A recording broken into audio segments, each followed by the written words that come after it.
మిత్రులారా నమస్తే.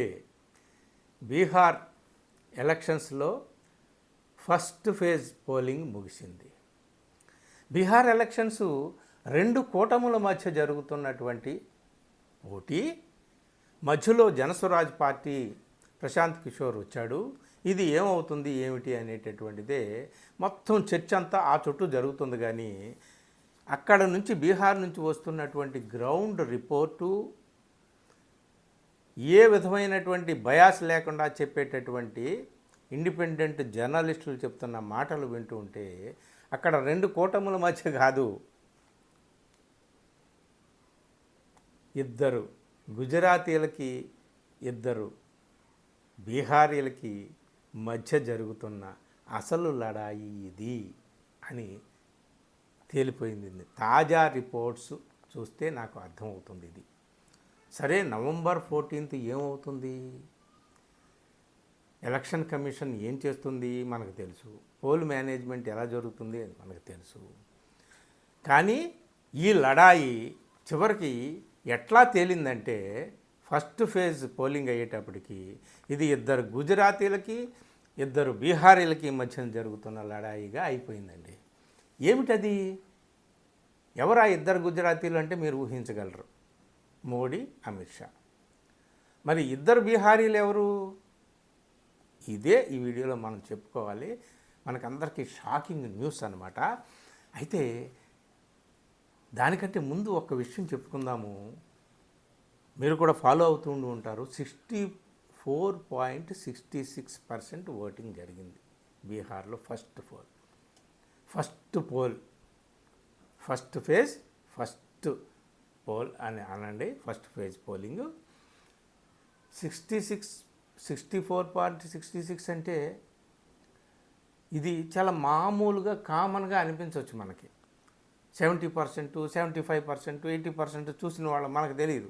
కానీ బీహార్లో ఇది ఓటర్లు పోటెత్తినటువంటి చరిత్రాత్మక ఘటన.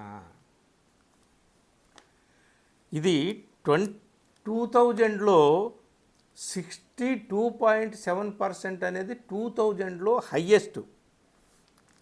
ఎలక్షన్ కమిషన్ ఏం చెప్తుందంటే 1951 తర్వాత ఇంత పెద్ద ఎత్తున బీహార్ ఓటర్ల టర్నౌట్ అనేటటువంటిది ఇదే ఫస్ట్ టైం జరిగింది అని చెప్తుంది. 2020లో 57.29% వచ్చింది ఓవరాల్ ఓటింగ్. ఇంకా ఒక ఫేజ్ మిగిలింది. సో దీన్ని ఏ విధంగా ఎవరు వ్యాఖ్యానిస్తున్నారు అంటే ఎలక్షన్ కమిషన్ ఏమో ఇదంతా ఎలక్షన్ కమిషన్ విజయము, మేము చేసినటువంటి ఎస్ఐఆర్ ఫలితము, ప్రజలందరూ కూడా మా మీద నమ్మకం పెట్టుకొని ఇంత పెద్ద ఎత్తున వచ్చారు అని చెప్పి ఎలక్షన్ కమిషన్ చెప్తుంది. ఎన్డీఏ ఏం చెప్తుందంటే అధికారంలో ఉన్నటువంటి కూటమి, ప్రస్తుతం అధికారంలో ఉన్నటువంటి ప్రభుత్వానికి బ్రహ్మరథం పట్టారు ప్రజలు అని చెప్పి ఎన్డీఏ చెబుతుంది. అక్కడ బీహార్లో ఉప ముఖ్యమంత్రి, డిప్యూటీ చీఫ్ మినిస్టర్ ఎవరు? చౌదరి, సమ్రాట్ చౌదరి. ఆయన ఏమంటున్నాడంటే బీహార్ ప్రజలు మా ప్రభుత్వం పట్ల నమ్మకం ఉంచి ఇంత పెద్ద ఎత్తున ఓట్లు వేయడానికి వచ్చారు. తేజస్వి యాదవ్ కూడా రాఘోపూర్ కాన్స్టిట్యున్సీ నుంచి ఓడిపోతున్నాడు అని చెప్పాడు.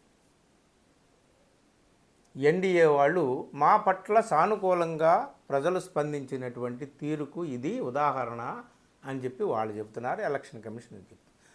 కానీ ప్రతిపక్ష కూటమి మహాగఠబంధన్ లేదా ఇండియా అలయన్స్ ఏదైతే ఉందో అది ఏమంటుందంటే బీహార్లో ప్రజలు మార్పు కోరుకుంటున్నారు, ఆ మార్పు కోసం ప్రజలు ఇంత పెద్ద ఎత్తున తరలి వచ్చారు అని చెప్పి వాళ్ళు చెప్తున్నారు.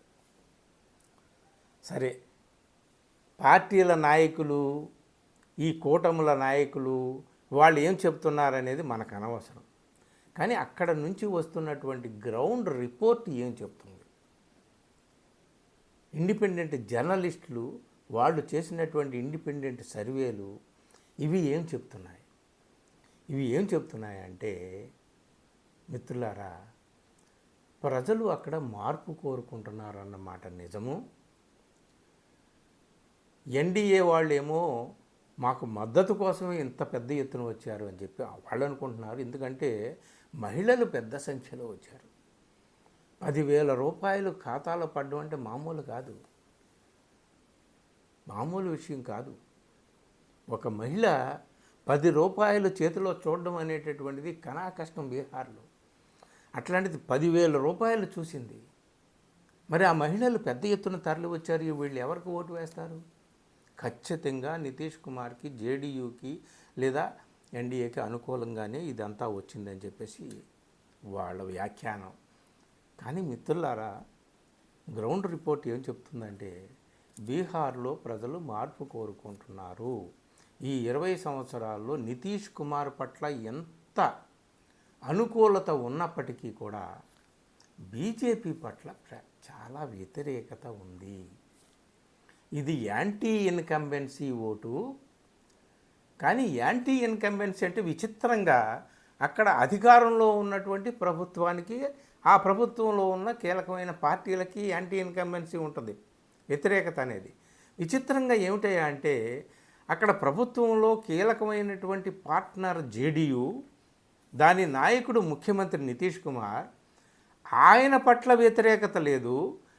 This is not anti incumbency for the Nitish Kumar, this is anti incumbency for the BJP. ఇది కీలకమైన పాయింట్ అండి. ఇక్కడ ప్రజలు, ముఖ్యంగా ప్రజలు అంటే ఎవరు? అధికారంలో ఉన్న ప్రభుత్వానికి అనుకూలంగా ఉన్నటువంటి ప్రజలు. అనుకూలంగా లేనటువంటి వాళ్ళే 60% అబవ్ ఉన్నారు కదా. లాస్ట్ టైం ఎలక్షన్స్లో కూడా మనకు తెలుసు కదా, 0.03%. అంతే తేడా, పెద్ద తేడా ఏం లేదు. కానీ ఇప్పుడు ముఖ్యమంత్రి అభ్యర్థిగా జేడీయూ అధినేత, అక్కడ ప్రస్తుతం ముఖ్యమంత్రిగా ఉన్నటువంటి నితీష్ కుమార్ని ప్రకటించకపోవడం వల్ల ఎన్డీఏ జేడీయూలో ఉన్నటువంటి గ్రౌండ్ లెవెల్ కార్యకర్తల నుంచి మంత్రి పదవుల్లో ఉన్నటువంటి నాయకుల దాకా అందరికీ అసంతృప్తి ఉంది. మొత్తం జేడీయూ ఓటింగ్ అంతా కూడా 100% కాకపోయినా చాలా వరకు ఆర్జేడీ వైపు వెళ్ళింది. తేజస్వి యాదవ్కి అనుకూలంగా ఓట్లు వేశారు. బీజేపీ ఎక్కడెక్కడైతే ఉందో అక్కడక్కడ ఆర్జేడీకి అనుకూలంగా జేడీయూ ఓటర్లు అందరూ కూడా పెద్ద ఎత్తున ఆర్జేడీకి వేశారు, లేదా కాంగ్రెస్కి వేశారు, బీజేపీకి వేయలేదు. ఎందుకంటే బీజేపీ వాళ్ళు నితీష్ కుమార్ని ప్రకటించలేదు. అందుకనే మనం చెప్పుకున్నామే, 2 బీహారీలు, 2 గుజరాతీలు. ఇప్పుడు వద్దాం, 2 బీహారీలు ఎవరు? ఇప్పుడు అర్థమైపోయింది కదా, తేజస్వి యాదవ్ అండ్ నితీష్ కుమార్.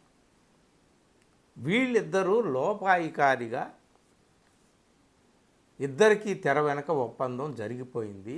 ఎందుకంటే ఎన్డీఏ అక్కడ గెలిచిన నితీష్ కుమార్ని చీఫ్ మినిస్టర్ చేయడానికి ససేమిరా సిద్ధంగా లేదు, నో అంటున్నాడు అమిత్ షా. ఎందుకంటే నితీష్ కుమార్ कुछ नहीं है, नीतीश कुमार का हवा ख़त्म हो गया, कोई बात नहीं है, नीतीश कुमार हमारे साथ रहेगा नहीं रहेगा कोई बात नहीं है, लेकिन नीतीश कुमार के खास आदमी सब हमारे साथ है. నితీష్ కుమార్ పోయినా పర్వాలేదు, నితీష్ కుమార్ ముఖ్యమైనటువంటి ఆ పార్టీ నేతలందరూ మా దగ్గర ఉన్నారని అమిత్ షా నమ్మకం, గట్టి నమ్మకం. ఆ నమ్మకంతో మోడీని కూడా ఆయన ఒప్పించాడు. కాబట్టి గుజరాత్ లాబీ ఇక్కడ బాగా గట్టిగా పనిచేస్తుంది. ఈ విషయాన్ని అర్థం చేసుకున్నారు జేడీయూ నాయకులు, కార్యకర్తలు అందరూ. గుజరాత్ లాబీని ఓడించాలి, నితీష్ను ఓడించడం కాదు. గుజరాత్ లాబీని ఏమైనా సరే ఈ ఎన్నికల్లో మట్టి కనిపించాలి, గట్టి గుణపాఠం చెప్పాలి అని జేడీయూ నాయకులు, జేడీయూ కార్యకర్తలు, ఆయన ఓటర్లు అందరూ కూడా అక్కడ ఏకమయ్యి జేడీయూ ఎక్కడ బరిలో లేదో అక్కడ ఎన్డీఏ అభ్యర్థులను ఓడించడానికి సిద్ధంగా ఉన్నారని చెప్పేసి గ్రౌండ్ రిపోర్ట్స్ చెప్తున్నాయండి. ఇది ఇంకొకటి ఏమిటంటే మిత్రులారా, జనస్వరాజ్ పార్టీ ఉంది.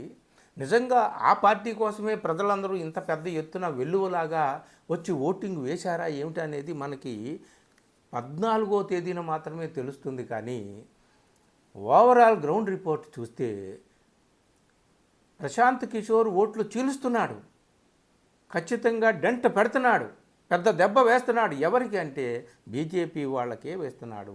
ఆయన ఓటింగ్ అంతా అగ్రవర్ణాల్లో ఉంది, వాళ్ళందరూ కూడా ఇటువైపు మొగ్గారు. ఇది చాలా పెద్ద హై డ్రామా. ఏది ఏమైనా నితీష్ కుమారు, తేజస్వి యాదవ్ తెర వెనుక ఇద్దరూ ఒక ఒప్పందానికి వచ్చారు అనేటటువంటి విషయము ఫస్ట్ ఫేజ్ పోలింగ్లోనే తేలిపోయింది అని చెప్పి అందరూ చెప్తున్నారండి.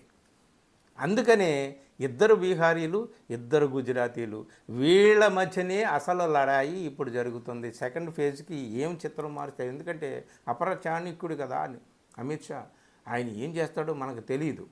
ఇప్పుడు వచ్చినటువంటి రిపోర్ట్లు ఇలాగా, కానీ ఇంటర్నల్ రిపోర్ట్స్ కూడా వాళ్ళకు ఉంటాయి కదా.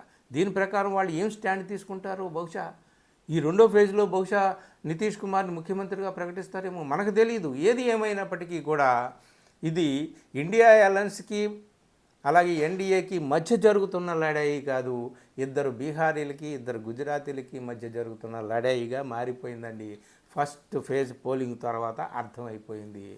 ఇప్పుడు సరే, అదంతా ఎలా ఉంచినా ప్రజలు ఇంత పెద్ద ఎత్తున పోటెత్తి ఓటింగ్ చేయడంలో 1951 తర్వాత ఇదే మేము చూసామని ఎలక్షన్ కమిషనే సాక్షాత్తు చెబుతుంది. కాబట్టి ఈ పోటెత్తిన ప్రజా సముద్రం ఎవరికి అనుకూలంగా లేదా ఎవరికి ప్రతికూలంగా స్పందించింది ఏమిటి అనేది మనకి 14 తర్వాతే తెలుస్తుంది. కానీ ఇప్పుడు మాత్రం వస్తున్నటువంటి వార్తలు మాత్రం ఇవ్వండి.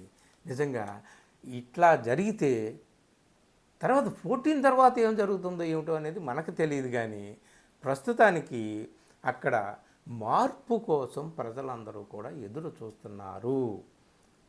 ఎలాంటి మార్పు, ఏం మార్పు, ఎవరి కోసం మార్పు, ఎవరి కోసం ఏం చేస్తున్నారు ప్రజలందరూ కూడా అనేది చూడాలి.